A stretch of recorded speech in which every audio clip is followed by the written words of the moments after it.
Hello viewers, আশা রাখি সবাই ভালো আছেন। অনেকদিন পর আপনাদের সামনে ভিডিও নিয়ে আসলাম। তার অবশ্যই বেশ কিছু কারণ আছে, সেটি আমি পরবর্তীতে বলছি। আজকে আমাদের মূল টপিকস হচ্ছে যে আমরা জানি যে বাংলাদেশ স্টক এক্সচেঞ্জের যে কমিশন আছে ওনারা অলরেডি ফ্লোর প্রাইস ঘোষণা হয়েছে। তো আজকে আমার এই ভিডিওতে মূল আলোচনা থাকবে যে ফ্লোর প্রাইস ঘোষণার পরে মার্কেটটি কেমন হতে পারে, এর ভালো খারাপ দিকগুলো আপনাদের সামনে তুলে ধরার চেষ্টা করব এবং আমাদের করণীয় কি তা নিয়ে বিস্তারিত আলোচনা থাকবে। আশা করি আপনারা ধৈর্য সহকারে পুরো ভিডিওটি দেখার চেষ্টা করবেন এবং এখানে কোনো ধরনের বাই সেল নির্দেশনা দেওয়া হচ্ছে না। চলুন এবার আমরা মূল পর্বে শুরু করি। আমি একটু দীর্ঘদিন ব্রেক নিয়েছিলাম, তার অবশ্যই বেশ কিছু রিজন আছে। কারণ দেখা যাচ্ছিল যে মার্কেট কন্টিনিউ আমাদের একটা ফলিং মুভমেন্টটা ছিল। দ্যাটস ওয়াই হচ্ছে যে আমি একটু ব্রেক নিতে চেয়েছিলাম, কারণ বারবার যখন একই ধরনের মার্কেট দেখছিলাম তখন দেখা যাচ্ছিল যে কন্টিনিউ একটা ফ্রাস্ট্রেশন, টেনশন, ফিজিক্যালি প্রবলেম তৈরি হয়ে যায়। তো ভাবলাম যে এটা যেহেতু আমার সেকেন্ড পার্ট, কখনো এটা আমার ফার্স্ট পার্ট না। দ্যাটস ওয়াই আমার ফার্স্ট পার্ট যেটা চাকরিজীবী লাইফ, সেটাকে ফোকাস করার চেষ্টা করলাম এবং এটা থেকে আমি কিছুটা বিরত নেওয়ার চেষ্টা করলাম। কারণ যত বেশি ফোকাস হচ্ছিলাম তত বেশি দেখা যাচ্ছিল যে আমার নিজেরই প্রবলেম তৈরি হচ্ছে। তো সেই কারণে আসলে বিরতিটা। আমার মনে হয় যে আপনারাও এরকম নিতে পারেন, এতে অনেক ক্ষেত্রে আপনার লাইফস্টাইলে কিছুটা হলেও পিচ তৈরি হবে। তো চলুন এবার আমরা মূল কথায় যাই। আমরা জানি যে অলরেডি বাংলাদেশে স্টক এক্সচেঞ্জ কমিশন ওনারা ফ্লোর প্রাইস নির্ধারণ করে দিয়েছে। এর আগেও আমরা ফ্লোর প্রাইসের সাথেও কিছুটা দিন কাটিয়েছি এবং বেশ মোটামুটি একটা ভালো একটা দিন গিয়েছিল তখন। তো সেখানকার থেকে আমি যদি এক্সপিরিয়েন্সগুলো বলি তাহলে হচ্ছে যে ফ্লোর প্রাইসে দেওয়ার ফলে যেটা হয় যে মার্কেটে আমরা জানি যে অলরেডি সবাই যেহেতু লসে আছি তখন সেল করতে চাই না, কারণ জানি যে এই স্টকটা এতটুকু পর্যন্ত ফ্লোর প্রাইস করা, দ্যাটস ওয়াই হচ্ছে যে আর নামতে পারবে না। দ্যাটস ওয়াই এই টেন্ডেন্সির কারণে তখন আমরা দেখতে পাই যে সেলার প্রেশার কম এবং বায়ার প্রেশারও কম। বায়ার প্রেশার কম কারণ হচ্ছে গিয়ে দেখা যায় যে সাধারণ বিনিয়োগকারীর হাতে সত্যি কথা বলতে আমাদের দেশে এত বারবার ফান্ড মানে ইনজেক্ট করার মতন এবিলিটি থাকে না, কারণ তারা সব একসাথে ঢেলে দেয়। দ্যাটস ওয়াই ফ্রেশ ফান্ড আসে না, সে কারণে বায়ারটা কম দেখা যায়। এবং এখানে আসলে বেসিক্যালি বায়ার আমরা যেটা দেখতে পাই যে বড় বড় ইনভেস্টরদেরকে, তাদের কাছে, কারণ কন্টিনিউ ফ্রেশ ফান্ড আসতে থাকে এবং তারা দেখা যায় যে অল্প অল্প করে কেনার চেষ্টাটা থাকে। সো এই একটা টেন্ডেন্সি আমার কাছে যেটা চোখে পড়ার মতন, এই সময়টাতে সবচেয়ে বেশি ট্রেড ভলিউমটা কমে যায় এবং ট্রেড ভলিউমটা কমার পরে আস্তে আস্তে একটা দীর্ঘ সময় পরে সেখান থেকে একটা ঘুরে দাঁড়ানোর চেষ্টা হয়। যদি আমরা প্রিভিয়াস জায়গাটা দেখি দেখবেন যে 2020 সালে করোনার সময় তখনও এই টেন্ডেন্সিটা হয় এবং একটা টাইমে গিয়ে সে তার আপ ট্রেন্ডের দিকে সুইচ করে। তো ফ্লোর প্রাইসে একটা নিশ্চিত যে একটা দীর্ঘ সময় স্লো যাওয়ার পরে একটা জায়গার মধ্যে ঝিমানো একটা মার্কেট যাওয়ার পরে তার বাদে একটা আপ ট্রেন্ড তৈরি হবে। তো সেই আপ ট্রেন্ড তৈরি হওয়ার ফলে দেখা যায় যে আপনার একটা টাইমে গিয়ে ভালো একটা ভলিউম ক্রিয়েট হয়।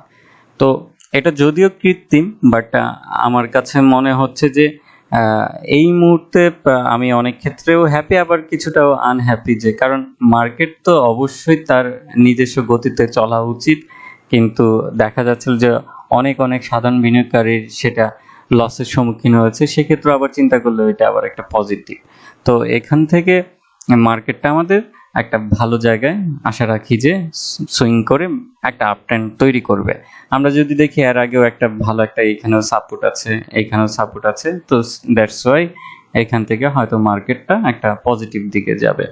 আরেকটা যে জিনিসটা হচ্ছে যে এই মুহূর্তে ফ্লোর প্রাইসের কারণে আমরা একটা ভালো দিক দেখতে পাই, সেটা হচ্ছে গিয়ে সবচেয়ে বড় জিনিস হচ্ছে আমরা একটু মাইন্ডসেট কুল থাকার চেষ্টা করি, যেটা নর্মালি হচ্ছে যে পড়ে গেলে মার্কেট হচ্ছে যে আমরা খুব ফ্রাস্ট্রেশনে পড়ে যাই। সো এখান থেকে হয়তো আমরা একটা অ্যাটলিস্ট কিছুটা স্থবির পাচ্ছি। সো দ্যাটস ওয়াই আমরা একটু মনকে বুঝাতে পারবো যে আসলে না, এরপরে তো আর নামতে পারবেন না। সো আমাদের সাইকোলজিক্যালি আসলে পজিটিভের কারণেই মার্কেটটা তখন আবার ঘুরে দাঁড়ায়। আর আরেকটি যেটা হচ্ছে যে আমার কাছে যে মার্কেটকে আসলে তার নিজস্ব গতিতেই আসলে চলা উচিত। দ্যাটস ওয়াই এটাই আমাকে মানে বারবার মানে যে জিনিসটা ইন্ডিকেট করে সেটা হচ্ছে যে কেন কৃত্রিমভাবে করব, সেটা আমি কিছুটা পক্ষপাতিত্ব না। সো আমি আসলে মাঝামাঝির মধ্যেই আছি যে সাধারণ বিনিয়োগকারীর কথা চিন্তা করলে ওকে ফাইন পজিটিভ, আবার যেটা হচ্ছে মার্কেট যদি দীর্ঘমেয়াদে চিন্তা করি যে এটা উচিত কিনা, সেক্ষেত্রে আবার একটু কিছুটা মনে হয় যে না, এটা উচিত না। আর আমার কাছে যে তথ্যগুলো অনেকগুলোই আমি ফেসবুকে দেখেছি অনেকের পোস্টে, সেটা হচ্ছে গিয়ে আমরা জানি যে এই যাবৎকালে অনেকেই আবার বেশ বড় বড় লসের সম্মুখীন হয়েছেন। ইভেন আমিও লসের সম্মুখীন হয়েছি, কিন্তু আপনাদের মতন এত পার্সেন্টেজ না। আমি অনেকে দেখেছে 50-60% লস করে ফেলেছেন অলরেডি। কিন্তু আমার একটা সাজেশন থাকবে, আমরা কেউ কিন্তু গ্যামলার না যারা সাধারণ বিনিয়োগকারী, আমরা হচ্ছে বিনিয়োগকারী। আমরা যদি গ্যামলার হইতে যাই তাহলে হচ্ছে যে আমাকে শর্ট টার্মে চিন্তা করতে হবে, অনেক টাকা থাকতে হবে এবং খুব কুইকলি রিটার্ন চিন্তা করতে হবে, এবং সেখানে বড় বড় যেমন প্রফিট থাকবে বড় বড় লসও থাকবে। কিন্তু আমরা হচ্ছি সাধারণ বিনিয়োগকারী।